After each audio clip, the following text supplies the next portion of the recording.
నర్సాపురం వెళ్ళిపోయారు. 5 పాయింట్కి వచ్చేసిందమ్మా నీకు, ఇప్పుడు నీకు ట్రీట్మెంట్ చేసి సరైన డాక్టర్ లేడు, మేము చేయలేము, ఏలూరు వెళ్ళిపోండి అని చెప్పేసాను. ఏలూరు వెళ్తే ఆడోతో ఎక్కడ కుదురుతుంది, ఎక్కడ చేసుకోగలరు, భీమవరంలోనే కొంచెం మంచి హాస్పిటల్కి తీసుకెళ్ళాను కొడుకు చెప్పినప్పుడు ఆలోచన చేసి సాధన హాస్పిటల్కి తీసుకెళ్ళాను. సాధన హాస్పిటల్లో 4 రోజులు ఉన్నారు. 4 రోజులు కూడా ఈ ప్లేట్లెట్స్ అనే రక్త కణాలు అనేవి తగ్గిపోతూ ఉన్నాయి. ఇంకొంచెం 50,000కి వచ్చేసింది. Serious condition. ఆయన అయితే ఏం చెప్పారమ్మా, కొంచెం వెయిట్ చేద్దాం, హాస్పిటల్లో ఉన్నాక నీకు వైద్యం జరుగుతుంది కాబట్టి వెయిట్ చేద్దాం, లేకపోతే కనుక రేపు రోజుని లేదా సాయంత్రం కానీ ఆ రక్తం అనేది ఎక్కిద్దాము అని చెప్పినప్పుడు, రక్తం కావాలి అంటే కనుక ఎవరు ఇవ్వలేదు, ఒకరు మొక్కలు అక్కడ చూసుకున్నారు, అట్లా ఏనికి ఇబ్బంది పడిపోయాం అని చెప్పేసి ఆవిడ చెప్పారు. తర్వాత ముందుకు వచ్చారు. ముందుకు వచ్చిన తర్వాత పాలు ఇస్తానన్నారు. అయితే దేవుడి మహాత్మ ఆవిడ వీళ్ళందరి పరిస్థితి చూసి, ఆవిడ పరిస్థితి చూసి ప్రార్థన చేసుకుంటే, ఆ ప్రార్థన ద్వారా దేవుడు ఏం చేశాడంటే ఆ రక్త కణాలనే పెరగడము ప్రారంభమైనప్పుడు ఎక్కించవసరం లేదు అనేసరికి దేవుడి స్తోత్రాలు చెప్తుంది. అలాగే మన సంఘమంతా కూడా ప్రార్థన చేస్తూ వచ్చాను తెలిసిన నాటి నుంచి. నేను హాస్పిటల్కి కూడా వెళ్ళాను. ఆ రోజే డిశ్చార్జ్ అయ్యి అక్కడికి అంటే మళ్ళీ వస్తామని చెప్పేసి కూతురింటికి వెళ్ళారంట. అయితే ఈ హాస్పిటల్లో ఉండగా ఆవిడ కలిగిన దర్శనాలు ఏంటంటే, ఒక రైలు బండి వస్తుంది, రైలు బండి వచ్చేస్తుంది స్పీడ్గా, పెద్ద రైలు బండి. ఆవిడకి భయం వేసింది, ఏంటి పరిస్థితి. అది కూడా ఒక సాదృశ్యమే. ఏమిటి అంటే కనుక, రాకడనే రైలు బండి వస్తుందని ఒక పాట ఒకటి ఉంటుంది. ఆ రైలు బండి ఒక దర్శనం ఏంటి అంటే కనుక, అది ఎక్కించుకుని వెళ్ళిపోతూ సిద్ధపడి ఉంటే, టికెట్ తీసుకుని రక్షణ అనేది టికెట్ తీసుకుని ఉంటే కనుక ఆ రైలు బండి నువ్వు ఎక్కిపోతావు. ఇంకా సిద్ధపడకపోతే కనుక విడుగు పెట్టుకుంటాము. ఒకవేళ ఇంకా సిద్ధపడవలసి ఉందేమో, రాకడనే సమీపంలో వచ్చేస్తుంది నీకు అని దేవుడు రాకడనే రైలు బండిని చూపించి, తర్వాత 2 కోతులు వచ్చి జరిగినవి కాదు, కలలో దర్శనాలు. ఈ దర్శనాలు కలుగుతాయా అంటే కనుక ఖచ్చితంగా 50,000 ప్రవచనం ఏం చెప్తుంది అంటే కనుక, ఈ చివరి దినాల్లో వృద్ధులు కలలు కంటారు, యవనస్తులు దర్శనాలు వస్తారు. అపోస్తుల కార్యములు 2:17 కూడా పేతురు గారు మళ్ళా ప్రస్తావన తీసుకొస్తారు. పరిశుద్ధ ఆత్మ వచ్చినప్పుడు కొందరు నమ్మని కారణాన్ని బట్టి ఈ విషయాలు గుర్తు చేసి 50,000 ప్రవచనాన్ని మళ్ళా చెప్తూ ఉంటారు. అంటే ఈ చివరి దినాలలో ఏమవుతుంది అంటే కనుక, వృద్ధులైన వారు కళలు కంటారు, దేవుడు కళల ద్వారా జరగబోయి చూపిస్తాడు, యవనస్తులకు దర్శనాల ద్వారా చూపిస్తాడు. అంటే ఈవిడ కళ అన్నది దర్శనం అన్నది ఏంటి తేడా అంటే చెప్పుకుంటున్నాడు ఎక్కువైపోయింది. తర్వాత చెప్తాను దేవుడు. ఆ కళలో 2 కోతులు వచ్చినాయి. మళ్ళీ రైలు బండి వెళ్ళిపోయింది, రెండవదిగా 2 కోతులు వచ్చినాయి. కోతులు దేనికి సాదృశ్యం అంటే కనుక, కోతులు నిలకడలేనివి ఎత్తుకుపోతాయి. కోతులు ఏం చేస్తాయి, ఎత్తుకుపోతాయి కదా, ఇక్కడ అటు ఇటు చూస్తే ఎత్తుకెళ్ళి చెప్పారు పరిగెత్తుకు. అలాగే ఇది ఎత్తుకుపోతే సమయం వచ్చేసింది, ప్రాణం పోయే సమయము వచ్చేసింది. కోతులు ఏం చేస్తాయి, ఎత్తుకెళ్ళి కూడా ఉండవు. అలాంటి సమయంలో ఈ కోతులు ఎందుకు ప్రభా నాకు గలిబిలిగా ఉంది, భయంగా ఉంది అంటే కనుక, ఆ ప్రార్థన చేసుకున్న తరుణంలో ఆ కోతులు కనపడకుండా వెళ్ళిపోయి, మరొక దర్శనం ఏంటి, మరొక కళ ఏంటి అంటే కనుక, ఇప్పుడు ప్రార్థన చేసుకుంటూ ఉంది, ఒక చిన్నపిల్ల కనపడుతుంది, అక్కడేమో గుట్ట పరిచి ఉంది, ఒక పచ్చని గుట్ట పరిచి ఉంది. గుట్ట దేనికి అంటే ఇవన్నీ కూడా వెళ్ళిపోయే సందర్భాలకి సంబంధించి, ఆయన నేను వివరించట్లేదు. ఈ కళలన్నీ కూడా వెళ్ళిపోయే సందర్భాలే. అందుకని ఈ ఇంట్లో గ్రహించవలసింది ఏమిటి అంటే కనుక, దేవుని రాకడ సమీపంగా వస్తుంది. కళల ద్వారా మనం వెళ్ళిపోవాల్సిన తరుణము సమీపమైంది కనుక వెళ్ళిపోయే ముందు సిద్ధపడవలసింది. ఇందాక నాకు ఆమె చెప్పింది, 7 నిమిషాలు ముందు చెప్పింది. వెంటనే నేను అడిగింది ఏంటంటే, ఆఫీస్కి పోతావా, నాకు అర్థమవుతుంది తర్వాత మళ్ళా భీమవరంలో అన్నా చెప్పారు 55 గారు ఓకే, రక్షణను తీసుకుంటే ఇక్కడ తీసుకున్నా, రక్షణ తీసుకుంటే మంచిది. అది ఎలాగా అంటే కనుక, ఆ బాప్తిస్మము రక్షణ అనేది ఎలాగంటే కనుక, ఒక అయ్యగారు అడుగుతున్నారు కదా అని మొహమాటంగా తీసుకునేది కాదు. ఒకవేళ పలానా తీసేసుకున్నారు, నేను తీసుకోకపోతే ఏమనుకుంటారని తీసుకునేది కాదు. రక్షణ బాప్తిసం అనేది ఏంటి అంటే కనుక దానికి అర్థం మరొకసారి చెప్తున్నాను, పాతి పెట్టబడటం. అంటే పాత జీవితం ఇంకా లేదు, పాత మనిషి అని ఆ మనం ఇంకా పాత మనిషి లేదు, ఇప్పుడు కొత్త మనిషి ఆ నీటిలోంచి మరలా పుట్టుకొచ్చింది. ఆ నీరు దేనికి సాదృశ్యంగా ప్రభు చెప్తున్నాడు కదా, ఒకటి నీటి మూలంగా ఆత్మ మూలంగా జన్మిస్తేనే కనుక పరలోక రాజ్యానికి ప్రవేశించడు. ఇది బాప్తిసం గురించి తెలియని వారికి అపోహ కిందనో ఏళాకోలం కిందనో లేక చిన్నప్పుడు చిలకరించారు కదా అని చెప్పుకుంటాడు. చిన్నప్పుడు యేసుక్రీస్తు ప్రభువాన్ని కూడా 8వ రోజున తీసుకెళ్లి యెరూషలేము మందిరంలో సున్నతి చేశారు. కానీ 30 సంవత్సరాలు వచ్చిన తర్వాత యోర్దాను నదిలోకి వెళ్ళి ఆయన బాప్తిసము పొందాడు. బాప్తిసం అంటే మనసు మారటము. మనసు ఏంటి మారటం అంటే ఇంతవరకు రోత పాత జీవితాన్ని, పాప బ్రతుకును బ్రతికాను కనుక ఇక నుంచి వాక్యము చేత పట్టబడిన నేను నీవు ఏం చేయాలి అంటే కనుక ఇదిగో పాత రోత బ్రతుకున్నది బాప్తిసంతో పాతి పెట్టబడుతుంది. అందుకు బాప్తిసం కూడా ఎలాగంటే బాహాటంగా ఎందుకు ఇస్తాము అంటే కనుక అందరూ తీసుకున్న బాప్తిసము నువ్వు ఒక సాక్షిగా ఉంటున్నావు. అందరి ఎదుట నువ్వు బాప్తిసం పొందావు, అందరూ సమాజంలో చూస్తున్న ఎదుట నువ్వు బాప్తిసం పొంది యోర్దాను నది దగ్గరికి అందరూ వచ్చేవారంట. కొంతమందిని తిప్పివాడు యోహాను, ఓ సర్ప సంతానం మా రాబోకుండా తప్పించుకోవడం నీకు బుద్ధి చెప్పిన వాడు ఎవడో అని చెప్పేసి గర్తించాడు. అవును మాకు బుద్ధి చెప్పాడు, మాకు బుద్ధి వచ్చింది కనుక ఆ ఉగ్రతను తప్పించబడాలని బాప్తిసం చేసి అలాగే నువ్వు వాక్యాన్ని వెరిగి రాకడలో నువ్వు ఎత్తబడే గుంపులో ఉండాలన్నా, ఒకవేళ చనిపోయిన తర్వాత రెండవ రాకడ తీర్పులో నీవు ఆ న్యాయమైన తీర్పు తీర్చబడి పరలోకం అనే సిద్ధపాటు పరలోకానికి నువ్వు వెళ్ళాలన్నా యేసుక్రీస్తుని సొంత రక్షకునిగా అంగీకరించాలి. బాప్తిసము తండ్రి కుమార పరిశుద్ధాత్మ నామంలో బాప్తిసము తీసుకోవాలి. అలా తీసుకున్న నీవే బాప్తిసం ప్రభుని అంగీకరించిన నీవే పరలోకము వెళ్తాం. మరి ఎంత ప్రార్థన చేసి ఇన్ని సంవత్సరాలు దేవుని సన్నిధికి వెళ్ళి వాక్యం విని నా పనింటి అంటే కనుక బాప్తిసం గురించి కూడా చెప్పబడింది కదా నీకు, రక్షణ గురించి కూడా ప్రకటింపబడింది కదా నీకు. వాక్యం ఎంత గొప్ప రక్షణ నిర్లక్ష్యం చేస్తే నువ్వు తప్పించుకోలేవు అంటుంది. ఒకవేళ దొంగలాగా నీకు చివరి వరకు తెలియలేదనుకో, ఆ చివరి క్షణంలో దేవుడు నిన్ను దాటిస్తాడు. బాప్తిసం అనేది బాహ్యం ఏదో నీటిలో మునిగి వచ్చేసేది కాదు, హృదయ సంబంధమైనది. మనిషిని అపవిత్రపరిచేవి తినేవి కాదు, కానీ లోపల నుంచి వచ్చేవే, లోపల అన్ని గూడు కట్టుకుని ఉంటాయి. అందుకనే అవన్నీ కూడా మార్చుకోవటం, హృదయం మార్చుకోవటం. హృదయం మారిన తర్వాత లోపల ఎవరుంటారంటే కనుక యేసుక్రీస్తు ప్రభువారు, పరిశుద్ధాత్ముడు మనలో నివసిస్తాడు. ఈ విషయాలు రాకడ గురించి లేదా బాప్తిసం గురించి నేను చెప్పట్లేదు, కానీ ఆవిడకు వచ్చిన దర్శనాలను బట్టి ఆవిడ సిద్ధపడి ఉంటే కనుక దేవునికి స్తోత్రం, ఆవిడ దేవుని రాజ్యంలో ఉంటారు. ఒకవేళ లేదనుకుంటే కనుక దేవుడు మరలా బ్రతికించాడంటే ఏమైనా సరి చేసుకోవలసినవి, సిద్ధపడవలసినవి ఉన్నాయి. ఈ వయసులో కూడా మొత్తం ప్లేట్లెట్స్ అన్ని డౌన్ అయిపోయి 50,000కి వచ్చేసి వైద్యులు మేము చెప్పలేమన్న పరిస్థితి వచ్చేసిన తర్వాత పరమ వైద్యుడైన దేవుడు నిన్ను స్వస్థపరిచి యెహోవాను నేనే వారి వాగ్దానం ఇచ్చి మరలా నీకు ఆయుష్ని ఇచ్చాడంటే కనుక మన జీవితంలో ఏదైనా సరి చేసుకోవాల్సినవి ఉంటాయి. 3 విషయాలు. ఒకటి ఏంటంటే మనం చనిపోవలసినప్పుడు బ్రతికించాడు అంటే కనుక ఆయన పని చేయటానికి, లేకపోతే కనుక మన జీవితంలో ఇంకా ఏమైనా సరి చేసుకోవాల్సినవి ఉన్నాయి. మూడోది ఏంటంటే కనుక మనం సిద్ధపాటు అనేది సిద్ధపడటానికి. బాప్తిసం లేకుండా సిద్ధపాటు అనేది ఉండదు.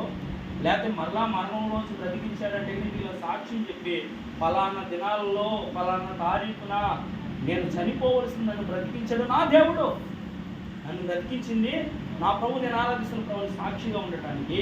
లేదు అనుకుంటే కనుక మన జీవితంలో ఆ మరణంలోంచి మరలా ఆయుష్ పొడిగించాడంటే ఏదో సరి చేసుకోవలసినవి, సిద్ధపడవలసినవి ఉంది. ఈ 3 విషయాలు ఖచ్చితంగా మరణం 2022లో నవంబర్ 22వ తారీఖున చనిపోవలసి ఉంది. నన్ను బ్రతికించాడు కనుక నా దేవుడిని నేను ప్రకటిస్తూ ఉన్నాను, నా దేవునికి నేను సాక్షిగా ఉన్నాను, అందుకు నన్ను బ్రతికించాడు నా దేవుడు. మరలా బ్రతికి ఏదో లోపంలో జీవించడానికి కాదు, ఆయన చేసిన కార్యాల గురించి చెప్పడానికి, అనేక మందికి సాక్షిగా ఉండటానికి. అలాగే ప్రతి ఒక్కరి జీవితంలో ఇటువంటి కార్యక్రమం మరణం నుంచి తప్పించిన, వ్యాధి నుండి స్వస్థపరిచిన దేవుడు మేలు చేశాడంటే ఆయన సాక్షిగా ఉండటానికి, ఆయన ఇచ్చే రాజ్యానికి సిద్ధపడటానికి, ఆ రక్షణ పొందుకుని ఆయన ఇచ్చిన దానితో పాటు వెళ్ళిపోతుంది. అలా సిద్ధపడి ఉండాలి. మనం గారి విషయంలో కూడా దేవుడు ఈ ఆయుష్ని ఎందుకు పొడిగించాడంటే ఒకవేళ ఏమైనా సరి చేసుకుంటాం, లేకపోతే దేవుడు బ్రతికించిన దాన్ని బట్టి ఆయన మహిమ మాత్రమే సాక్షిగా వాడబడ్డం. ఒకవేళ రక్షణ తీసుకున్నాడు కాబట్టి ఈ రెండు విషయాలు తెలియజేస్తుంది. రక్షణని పొందుకోకపోతే కనుక రక్షింపబడటానికి ఈ అవకాశం మంచిది. చదవబడిన లేఖన భాగాల్లో సమయము 12:30 అయ్యింది. ఒక 15 నిమిషాలు మాత్రం నేను దేవుని మాటలు చెప్పి వాక్యాలు ముగించిన తర్వాత ఆవిడ చెప్పిన ఆరోగ్య విషయం కోసం, అనారోగ్య పరిస్థితుల కోసం, ఈ కుటుంబ పరిస్థితుల కోసం మనం ప్రార్థన చేసి ఈ కూడికను ముగించుకున్నాం. చదివిన మాటల్లో కూడా 41వ సంకీర్తన అమ్మా అప్పుడు ప్రార్థన చేసినప్పుడు చెప్తారు కదా అన్ని ప్రార్థన. 41వ సంకీర్తనలో చక్కటి మాటలు ఉన్నాయి. నేను ఒకసారి గుర్తు చేస్తాను. బైబిల్ తీసుకుని అందరూ చూడండి. పేదలను కటాక్షించువాడు ధన్యుడు, ఆపత్కాలమందు యెహోవాని రక్షించును. మొట్టమొదటిగా నీ నా జీవితంలో అపాయం అనేది ప్రతి ఒక్కరికి వస్తుంది, ఆపద అనేది ప్రతి ఒక్కరికి వస్తుంది. ఆ ఆపద నుంచి తప్పించబడాలి అంటే కనుక అన్నీ ఉన్న పరిస్థితుల్లో ఏమీ లేని పేదలను ఏం చేయాలంట? రక్షించాలి, తరలించాలి. కొంతమంది ఇంటికి బ్యాంకుకి వచ్చినప్పుడు చేయగలేదు అవతలకి వెళ్ళి అంటారు కదా, చేయగలేదంటారు. కొంతమంది ఎంగిల్ చేతితో కాకిని కూడా మరి ఏ పట్టుకెళ్తారు? అలాంటి వాళ్ళకి ఏ తీర్పు తీరుస్తావో అదే తీర్పు, ఏదైతే విత్తుతావో అదే కోస్తావు, ఏ కనికరాన్ని అయితే చూపిస్తావో తండ్రి దగ్గర అదే కనికరాన్ని పొందుతావు. వాక్యం చదివిన 41వ సంకీర్తన మొదటి వచనంలో ఏం చెప్తుందంటే, వేదనను కనికరించువాడు కటాక్షించువాడు ధన్యుడు, వాడికి ఆపద వచ్చినప్పుడు దేవుడు ఏం చేస్తాడు తెలుసా? మొట్టమొదటిగా నేర్చుకోవాల్సిన విషయం ఏంటంటే కనుక, మనకు అన్ని బాగున్నప్పుడు ఏమీ లేని వాళ్ళు మనకు తారసపడితే వారికి సహాయం చేసేవారుగా ఉండాలి. వస్త్రహీనులు కనపడితే వస్త్రాలు ఇవ్వాలి, ఆకలితో ఉన్న వారికి అన్నం పెట్టాలి. అంతేగాక మంచి మాట వాక్యంలో కూడా ఉన్నది. వాడు చెప్తున్నాడంట, రే చలి బయట చలి చాలా ఎక్కువ ఉంది, జాగ్రత్తనైనా బట్టలు రగ్గు కప్పుకో, జాగ్రత్తగా ఉందని చెప్తున్నాడంట. ఇస్తే కదా కప్పుకుంటాడు. ఎవరైనా ఉచిత సలహాలు ఎవరైనా ఇస్తారు. అలా చెప్పడం కాదు, నువ్వు చూసినప్పుడు నువ్వు వాడికి సహాయం చేయి, వాడి స్థితిని బట్టి నువ్వు సహాయం చేయి. అప్పుడు నీకు ఆపద వచ్చినప్పుడు దేవుడు ఏం చేస్తాడంటే నిన్ను కటాక్షిస్తాడు. మొట్టమొదటిగా మన జీవితంలో మన కలిగి ఉన్న సమృద్ధిని బట్టి లేబులో ఉన్నవారు మన ఎదుట కనపడినప్పుడు వారికి సహాయం చేస్తే, మనకు ఆపద వచ్చినప్పుడు మన సహాయం మనం అడ్డుపడి దేవుడు మనల్ని తప్పిస్తాడు. రెండవ మాట మూడవ వచనం చదువుతుంది. రోగశయ్య మీద యెహోవా వారిని ఆదరించును, రోగము కలుగగా నీవే వారిని స్వస్థపరచును. ఒకటి, అపాయం వచ్చినప్పుడు నీవు చేసిన మేలును బట్టి, నీవు వేదనను కనికరించిన దాన్ని బట్టి అపాయంలో తప్పించబడతావు. రెండవదిగా, మనిషికి బలహీనతలు రాకుండా ఉంటాయా? మొన్న ఆవిడకి వచ్చింది, రేపు నాకు రావచ్చు, తర్వాత ఇంకొకరికి రావచ్చు. అంటే ఈ దేహానికి అనారోగ్యాలు అనేవి ఖచ్చితంగా వస్తాయి. రోగశయ్య మీద అంటే ఈ రోగంతో చనిపోయే తరుణము వస్తుంది. ప్రతి ఒక్కరికి కూడా మరణానికి సంబంధించిన రోగము లేదా శరీరానికి బలహీనపరిచే రోగము ఏదో ఒకటి వస్తూనే ఉంటారు. ప్రతి పరిశుద్ధ గ్రంథంలో కూడా గొప్ప గొప్ప భక్తులు కూడా ఆ రోగము వచ్చింది.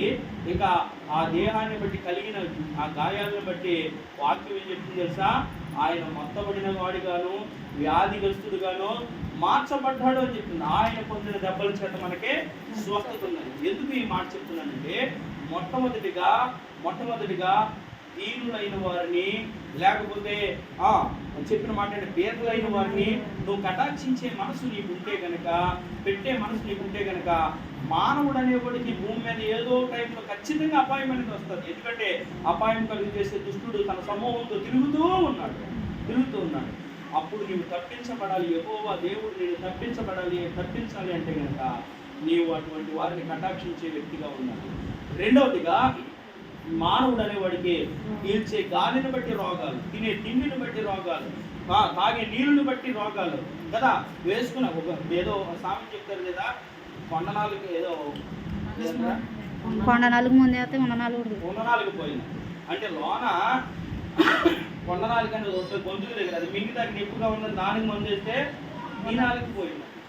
అలాగా ఒక ఒక వ్యాధికి మందు వేసుకుంటాం, ఇంకోటి వస్తుంది.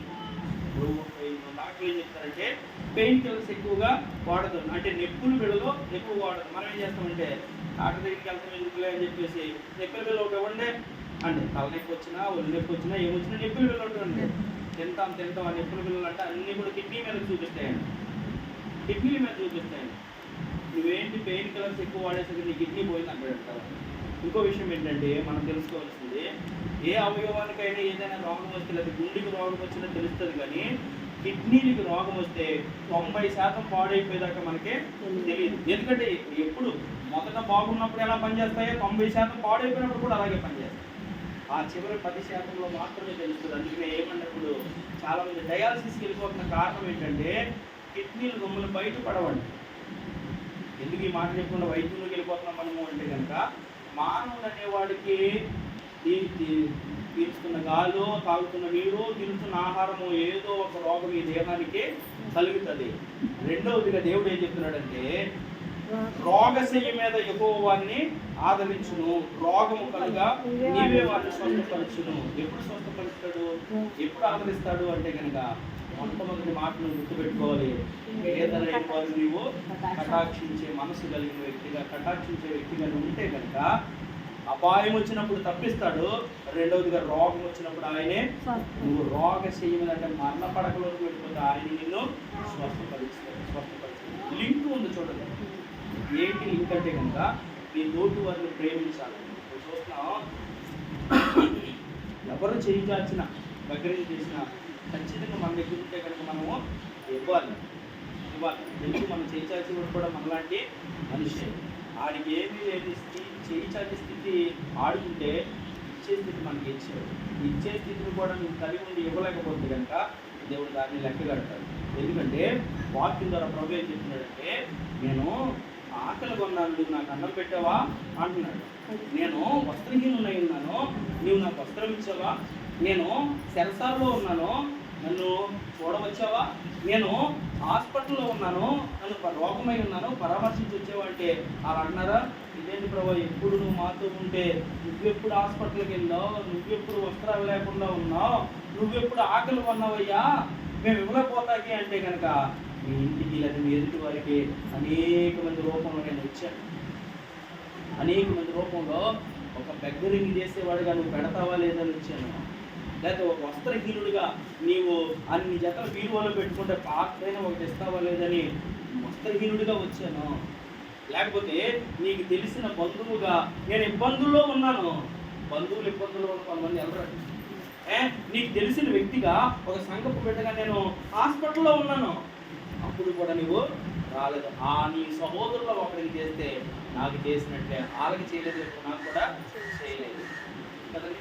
దేవుడు ప్రతిదానికి లిమిట్ పెట్టాడు.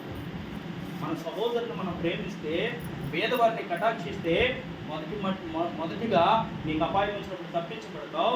రెండవదిగా పేదవారిని లేని వారిని కటాక్షిస్తే రోగం వచ్చినప్పుడు కూడా దేవుడు నిన్ను స్వస్థపరుస్తాడు. ఈ మనసు కలిగి మూడో మాట చెప్తున్నాడు. అది ఎటువంటి రోగం? ఎరువులో వచ్చింది. కుదరని రోగము వారికి సంభవించి ఉన్నది, వాడు ఈ పడక విడిచి తిరిగి లేవడని చెప్పుకొనుచున్నారు. అంటే మనమ్మ గారి గురించి వినబడిన మాట ఏంటంటే, వినబడిన మాట ఆవిడకి తెలియదేమో కానీ కష్టమో అన్నారు. యేసు గారికి కూడా తెలియదే విషయం. బాగదంటే కొంచెం డౌన్ అయినాయంట, ప్లేట్లెట్స్ అయ్యి ఏమో సరిగ్గా తెలియదు. అంటే ఆ వయసులో దేవుని మహాకృపను బట్టి మళ్ళా రికవర్ అయ్యి వృద్ధి చెంది తప్ప అన్ని 4 రోజులు ఎందుకు పడుతుంది? అలాగే ఇంకోటి 4 రోజులు మందులు వాడుతున్నా, వైద్యం జరుగుతున్నా అవి వృద్ధి చెందలేదు.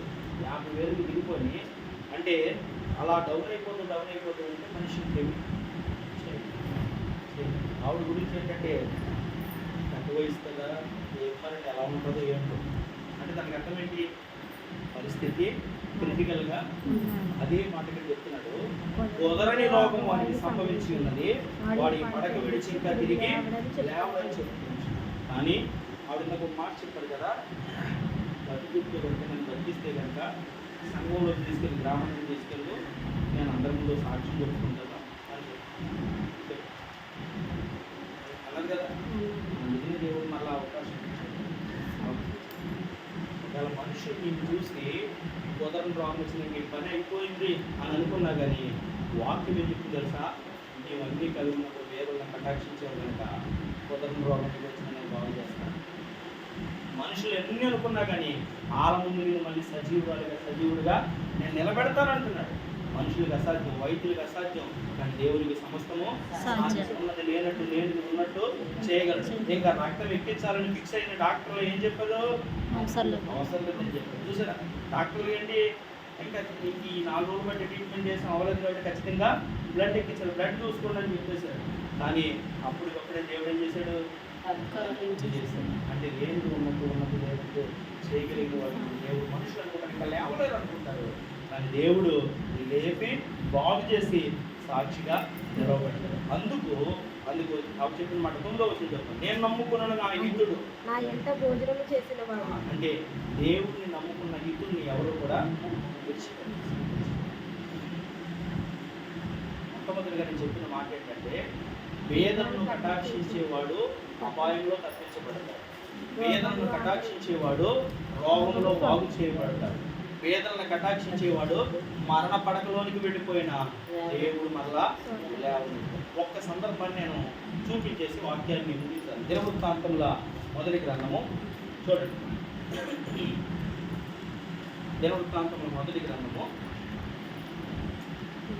32వ అధ్యాయము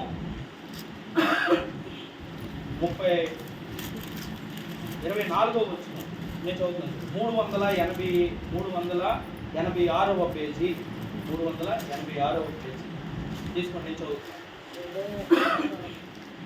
ఆ దినములలో హిజ్కియా రోగి అయి మరణ దశలో నుండెను. అతడు యెహోవాకు మొర్ర పెట్టగా ఆయన అతనికి తన చిత్తమును తెలియపరిచి అతనికి సూచన ఒకటి దయచేసాడు. అయితే హిజ్కియా మనస్సున గర్వించి తనకు చేయబడిన మేలుకు తగినట్లు ప్రవర్తించనందున అతని మీదకి యోధా యెరూషలేము వారి మీదకి కోపము రాగా, ఈ విషయాన్ని కింద చదువుకుంటే హిజ్కియా గురించి మనకి బాగా తెలుసు. హిజ్కియా జీవితంలో ఏమొచ్చింది అంటే కనుక మరణకరమైన రోగం వచ్చింది. ఏంటి ఆ రోగం అంటే క్యాన్సర్ వచ్చింది. క్యాన్సర్ గడ్డ ఒకటి వేసింది. యెషయా అనే ప్రవక్తని ప్రభు పంపించి ఇశ్రాయేలు రాజుగా ఉన్న హిజ్కియాతో ఈ మాట చెప్పు, హిజ్కియాకి ఇచ్చిన భూమి మీద ఆయుష్ సమయం ఇంకా అయిపోయింది, తన ఇల్లు చక్కబెట్టుకోమను అని చెప్పినప్పుడు హిజ్కియా దగ్గరికి వచ్చి యెషయా చెప్తున్నాడు.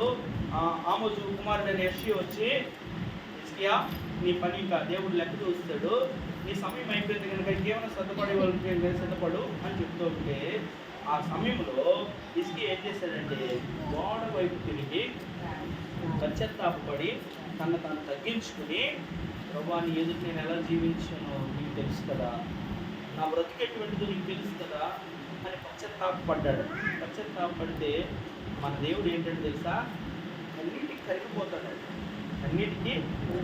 అందరూ పాపాత్మురాలు అంటూ ఉంటే ఆయన ఆవిడ గొప్పదానిగా చేస్తాడు. ఆవిడ గురించి చెప్పబడిన మాట ఏంటో తెలుసా, ఈ సువార్త ఎక్కడ ప్రకటింపబడుతుందో అక్కడ ఈమె ప్రశంసింపబడుతుంది, చేయబడుతుంది. అందరూ కూడా ఇప్పుడు పాపాత్మురాలు, కానీ ఆవిడ ఏం చేసింది తెలుసా, పాపాత్మురాలు నేను ఎన్ని పాపాలు చేసిందో అంత కన్నీరు ప్రభు పాదాలు చేత కార్చేసింది. ఆ పాదాలు కడిగేసింది, రాత్రులు కడిగేసింది. ఆవిడికి అలంకారము లేకపోతే గౌరవమైన తల వెంట్రుకలతో ఆ పాదాలు ఈ మట్టిలో ముఖం మీద ముద్దెట్టుకుంటారు, ఎవరైనా ముసుగు మీద ముద్దెట్టుకుంటారు, లేదా బొగ్గు మీద ముద్దెట్టుకుంటారు కదా, అందంగా ఉన్న భాగాల్లో ముద్దు పెట్టుకుంటారు, లేదా పిల్లలైన చూసినప్పుడు ముద్దు పెట్టుకుంటారు. కానీ మట్టిలో తిరిగే పాదాలను ముద్దాడుతా మానలేదు. ఎంతగా పశ్చాత్తాపడి తగ్గించుకుంది కనుక, ఒకవేళ నీవు నాకేమీ చేయలేదు, నాకు నీళ్ళు ఇవ్వలేదు, పూడ్చుకోవడానికి టవల్ ఇవ్వలేదు, నన్ను ప్రేమగా ఆహ్వానించి ముద్దు కూడా పెట్టలేదు, ఇది వచ్చిన దగ్గర నుంచి ఇప్పుడు వరకు కూడా మీరు ఒక పక్కన గుసగుసలు ఆడుతూనే ఉన్నారు, పాపాత్ములను ఎనబడేలాగా మాట్లాడుతూనే ఉన్నారు, అది ఏమీ పట్టించుకోలేదు. కానీ పవిత్రపరిచే నా పాదాలను గడుపుతూ వచ్చింది, క్షమించే నా దగ్గరికి వచ్చి తన పాపాలు ఒప్పుకుంటూ ఉంది అని ఆ కన్నీటిని తప్పును బట్టి దేవుడు క్షమించినట్టు పరిశుద్ధులను మనం చూస్తాం. అలాగే హిజ్కియా కూడా కన్నీళ్లు కార్చాడని గోడ వైపు తిరిగి ఆ వాక్యాలు చదివితే సమయం అయిపోయింది. గోడ వైపు తిరిగితే దేవుడు కరిగిపోయి ఏ ప్రవక్త అయితే యెషయాతో వచ్చి చెప్పాడో ఆ యెషయా గుమ్మం దాటుకుందని మళ్ళీ దేవుడు దర్శనమిచ్చి అతని యథార్థతను బట్టి నేను అతని కన్నీటిని బట్టి నేను మళ్ళీ ఆయుష్ పొడిగించాలనుకుంటున్నాను వెళ్ళి మాట చెప్పన్నాడు. చెప్తే గడియారములు సూచించి అది 15 మెట్లు పైకి ఎక్కేలాగా చేసి మరో 15 సంవత్సరాలు దేవుడు హిజ్కియాకు ఆయుష్ను ఇచ్చాడు. ఎప్పుడు ఇక చచ్చిపోవలసిన సమయంలో. అప్పుడు ఏం చేయాలి హిజ్కియా? ఇల్లు చక్క పెట్టేసుకోంటే సరి చేసుకో ఈ పని అయిపోయింది అన్నప్పుడు మరలా ఆయుష్ను పొడిగితే ఏం చేయాలి? దేవుడికి ఎంతో కృతజ్ఞత కలిగి ఉండాలి. ఇక్కడ మనం చదివిన మాటలో కింద మాట చదువు ఒకసారి 25వ వచనం. ఉదయాన్ని ఏం చేశారంట? గర్వించాడు. చదువుతాను చూడండి. చదువు. మనస్సును గర్వించి తనకు చేయబడిన మేలుకు తగినట్లు ప్రవర్తింపగా అతని మీద యోధా యెరూషలేము వారి మీదకి కోపము రాగా హిజ్కియా హృదయం సరే హృదయాన్ని ఏమొచ్చిందంటే ఇప్పుడు గర్వం వచ్చింది. శత్రు రాజులకి ఏం చేస్తున్నాడంట? వచ్చిన వారికి అన్నీ చూపిస్తున్నాడు అంట. దేవుడు ఏమిటంటే వాళ్ళని ఎప్పుడు కూడా మేము ఆహ్వానించకూడదు, వాళ్ళకి ఏం సీక్రెట్లు తెలియకూడదు అంటే కనుక ఇదిగో మందిర ధనాగారంలో ఇది ఉంది, నా ఇంట్లో ఈ విలువైనవి ఉన్నాయి, లేకపోతే నా బాత్రూమ్ టైల్స్ ఎంత బాగుంటాయి, నా బాత్రూంలో వేసుకున్న బంగారు సింక్ ఇది, అవన్నీ కూడా చూపించుకుంటున్నాడు. నేను చెప్పింది చేయకుండా నేను చెప్పంది చేసావు. రెండవదిగా నేను సరి చేసుకోమని ఆయుష్ పొడిగితే ఏ పశ్చాత్తాపంతో నన్ను అడిగావో ఆ పశ్చాత్తాప హృదయం పోయి గర్వమైన హృదయం నీకు వచ్చింది. దేవుడు మళ్ళా ఒకవేళ ఇంకా యథార్థంగా ఉంటే మరింత ఆయుష్ పొడుగునేమో, ఆ నమ్మకంగా ఉంటే దేవుడు ఇంకా ఉన్నతంగా ఆశీర్వదించినేమో. ఇచ్చిన దాన్ని సరి చేసుకోకపోతే మన దేవుడు ఏం చేసినట్ట? మొత్తుతాడు. దేవుని చేతిలో పడతాం బయలుదేరు. ఈ విషయాలను ఎందుకు చెప్తుంది తెలుసా? మొట్టమొదటిగా పేదలను కనికరించే వారిగా ఉంటే కనుక అపాయంలో తప్పించబడతాం. పేదలను కనికరించే వారిగా ఉంటే కనుక రోగాల్లో బాగు చేయబడతాం. పేదలను కనికరించే వారిగా ఉంటే కనుక కటాక్షించే వారిగా ఉంటే కనుక మరణ పడకలోంచి కూడా లేవనెత్తబడతాం. అలా లేపబడిన హిజ్కియా వలె గర్వించిన వారిగా ఉంటే కనుక మరలా మొత్తపడతాం. గర్వించిన రాజును గద్దెని తిప్పే దేవుడు మన దేవుడు ఎవరో? గర్వించిన రాజును నెప్పనేది ఏం చేశాడు? గర్వమును ఆనిచి గద్దె నిప్పించి గడ్డిని వేయించి గాడిల మధ్యకి వెళ్ళి ఒక మనిషి గాడిలాగా గడ్డి వేశాడు. దేన్ని బట్టి అంటే హృదయ గర్వాన్ని బట్టి. అందుకనే దేవుడు మనకు ఆయుష్ పొడిగిస్తున్నాడు, దేవుడు మనల్ని స్వస్థపరుస్తున్నాడు, దేవుడు మరణ పడకల్లోంచి లేవనెత్తున్నాడు అంటే కనుక సరి చేసుకోవాల్సింది ఏదో ఉంది. లేకపోతే అన్నీ సరిగానే ఉంటే దేవుని సాక్షిగా బ్రతకవలసిన జీవితం ఉంది.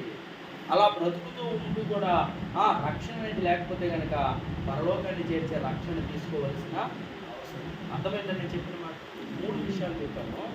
మొట్టమొదటిగా దేవుడు వాక్యం నీటిగా నిన్ను వల్ల నీ పొరుగు వారిని ప్రేమించు, ఒకటి కంటే ఒకటి యోగ్యుడిగా ఎంచుకోండి.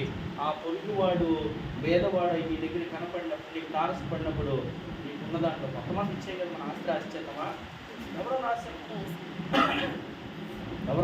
రాసి ఉన్న దాంట్లో ఎంతో కొంత ఉన్నదంతా ఇచ్చేయని చెప్పాడు. ఇంకా ప్రభు చెప్పాడు, నువ్వు ఇస్తే కనుక, నువ్వు కటాక్షిస్తే కనుక అయ్యో పాపం ఎంతో మంది వచ్చాడు, అయ్యో పాపం కనీసం బట్టలు కూడా లేవు. ఇంకా దేవుడు ఎంత గొప్ప ప్రేమ ఏంటంటే ఇదిగో నా పేరును వచ్చిన వాళ్ళని దీన్ని చన్నీళ్ళని కొంతమంది సేవకులు కూడా దీన్ని చన్నీళ్ళని ఇస్తే పరలోకంలో పాల్గొంటారు. దేవుడు పరలోకంలో పాల్గొస్తాడు అంటే అలాంటి మనసు కూడా లేని వారు ఉంటారు. వచ్చిన వాళ్ళు ఇప్పుడు మీకు ఉన్నది పెడితే తింటారు తప్ప అమ్మ నాకు అది కావాలి అది ఉంటుంది తింటానని ఆర్డర్ అవుతారా? ఆర్డర్ దగ్గర ఏం లేదు, ఏది ఉంటే అదే పెడతారు అంతే కదా. ఏ విధంగా నీళ్ళు అన్నా ఇవ్వండి, ఆ నీళ్లు కూడా ఇచ్చి మనసు లేకపోతే పరలోకంలో ఫలం, నీళ్ళు ఇస్తే పరలోకంలో ఫలం వస్తుంది. ఎవరి కారణాన్ని బట్టి భూమి మీద ఏమవుతుంది? శాపం వస్తుంది. నీళ్లు కూడా ఉన్నది ఇంట్లో, నీళ్లు కూడా ఉన్నమాట అంటే అదైనా ఇచ్చి మనసు ఉండాలని దేవుని వాక్యము సెలవిస్తుంది. అంటే పేదలను కటాక్షించేవారుగా ఉంటే మొట్టమొదటిగా మనము చెప్పండి, పేదలను కటాక్షిస్తే అపాయంలో తప్పించబడతాం, పేదలను కటాక్షిస్తే రోగంలో స్వస్థత పొందుతాం, పేదలను కటాక్షిస్తే మరణ శైలిలోనికి అనగా ఇంకా చనిపోతానన్నా కానీ మరలా చేసిన పేదలకు చేసిన ఉపకారాన్ని బట్టి దేవుని వల్ల నిన్ను లేపుతాడు. అలాగా బ్రతికిన తర్వాత దేవుని మీరు పొందిన తర్వాత హృదయ గర్వం అనేది వస్తే కనుక బ్రతుకుండగానే నీకున్న గర్వాన్ని అణించడానికి గద్దెని తిప్పించేస్తాడు, నీకున్న స్థితిగతులన్నీ మార్చేస్తాడు, లేకపోతే నీకున్న స్థానాన్ని తీసివేసి మరలా ఏ మరణంకి వెళ్ళినా మరణానికి పంపించేస్తాడు. అలా మరణం చేస్తే పరలోకం కూడా వెళ్ళం. దేవుని చేత ఆశ్చర్యపడి దేవుని అంగీకరించి మరణం పొందే మనం చనిపోయాక ఆయన ఇచ్చినప్పుడు తిరిగి లేస్తాం. అలా కాకుండా హృదయ గర్వంతో ఉంటే కనుక వ్యక్తించడం వల్ల మారాడు, అలా మానవ మనసు వచ్చింది, పశ్చాత్తాపడ్డాడు, దేవుని అంగీకరించాడు. ఎందుకు హృదయ గర్వం ఉన్నప్పుడు ఆ స్థితికి వెళ్ళాలి? గర్వం చెప్పింది అహంకారం, గర్వం మనిషి పడిపోవటానికి ముందు నడిస్తే ఇంకా పరిగెడితే మన ముందు అవి ఉంటాయి. నీకేంటి నువ్వేంటి పట్టుకోవాల్సిన అవసరం ఏంటి, నీకేం తక్కువ, నువ్వు ఎవరికంటే తక్కువ, ఈ గర్వాలన్నీ కూడా అపవాదం మనకు కలిగజేస్తూ ఉంటాయి. మనకు తాను తగ్గించింది కూడా. అలాంటి దేవుడు అలా గర్విస్తే గద్దెనని దింపుతాడు. నీవు తగ్గించుకుని పెంట కుప్పల మీద ఉంటే పేదలను దేవుడు సింహాసనాన్ని.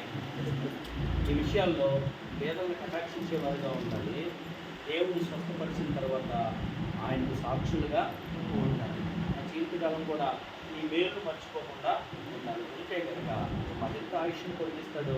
ఒకవేళ మనకి ఇచ్చిన ఆయుష్ మిగిలిపోతే కనుక ఆ ముగిపోయినప్పుడు పరలోకంలో తీసుకెళ్ళి యుగయుగాలు జీవించే గొప్ప స్థితిని మనకిస్తాడు. అలా ఇవ్వడానికి, అలా బ్రతకడానికి, దేవుని చేత మరణంలోంచి తప్పించబడడానికి, దేవుని చేత రోగంలోంచి స్వస్థపరచబడడానికి, దేవుని చేత మరణ శైలిలో నుంచి లేపబడడానికి పరిశుద్ధాత్మ దేవుని సహాయానికి మనందరికీ అనుగ్రహింపబడిన కాక దేవుడి మాటలు మన ఇంటిలో దీవించి ఆశీర్వదించింది కాక.